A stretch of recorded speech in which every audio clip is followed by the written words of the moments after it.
Ndërsa përshkallëzohet konflikti midis Iranit dhe Izraelit me sulme ajrore që godasin zona strategjike dhe kërcënime për bllokimin e rrugëve të transportit të naftës, intensifikohen debatet për ndikim që kjo situatë mund të ketë edhe vende më të largëta si Shqipëria. Pavarësisht se vendi ynë nuk është pjesë drejt për drejt e konfliktit, ekspertët dhe qytetarët në Vlorë ndjejnë efektet e mundshme indirekte që mund të përfshijnë rritjen e çmimeve dhe rreziqet kibernetike. Ekspertët paralajmërojnë se zhvillimet e fundit në lidhjen e mesme kanë ndikuar në rritjen e çmimeve të naftës dhe të energjisë. Nivel që mund të reflektohet edhe në Shqipëri përmes çmimeve të karburanteve dhe faturave të energjisë elektrike.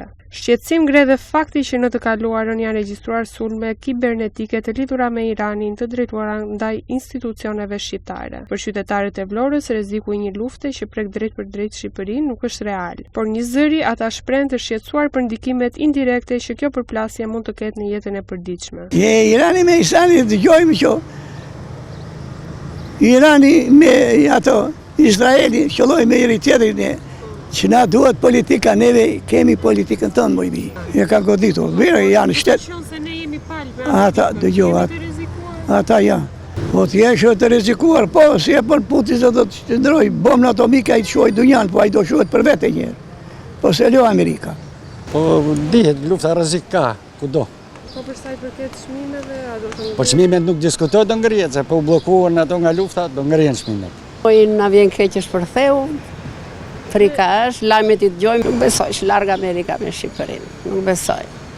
Po tek çmimet do ndikoj? Te çmimet po. Besoj te nafta, te këto karburante, tek këto të tjera, po te ushqimet nuk besoj. Këto që janë tregti këtu brenda Evropës. Jo, mos u shqetësoni fare para punë. I bën pazarat e tyre ata. Mbyllën muhabetet e tyre ata. Bën 5 ditë, ç'a bën me njëri tjetrin, ja shiko kur të filloi ajo bizetimet për paqe, mbyll muhabeti. Po tek çmimet do ndikoj? Te çmimet. Po domosdosh do krizë që ka. Po ka një gjë se në kohë të krizave janë shumë persona, se shumë ashtu që përfitojnë shumë. Pra e krijojnë krizën për të përfituar. Po të jemi jo edhe vlanë, sot vërit e vlaj me vlanë. Shpun ka Amerika me Irani. Ja më thuaj ti mua. Shpun ka Amerika me Irani. Tani jemi aleatë, çdo thotë se aleatë ka drejt. A ka shkeruar sovranitetin e Iranit ky? A e sulmoi Irani në Amerika? Pse e sulmoi? Për çfarë e sulmoi? A ishte në luftë me Izraelin apo? Izraeli e sulmoi?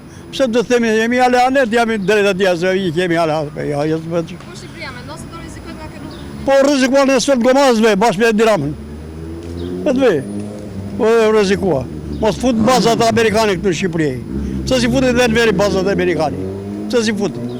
Bazat amerikane pse s'futi? Ose bazat e tuaja. Tani sa zajnë e ka dhënë ai, bazat ata fushë aviacionit në qytet Stalin ka dhënë, tjerë ka dhënë. Në roja ai aleatin. Ndërsa Shqipëria nuk është pjesë direkte e konfliktit, qytetarët e Vlorës dhe vendi në tërësi ndjejnë shqetësime reale për ndryshime në ekonomi, energji dhe siguri digjitale. Rrimi masave për mbrojtjen energjetike dhe kibernetike, si dhe monitorimi i situatës ndërkombëtare janë të domosdoshme për të përballuar pasojat që mund të ndikojnë në jetën e përditshme të qytetarëve shqiptar.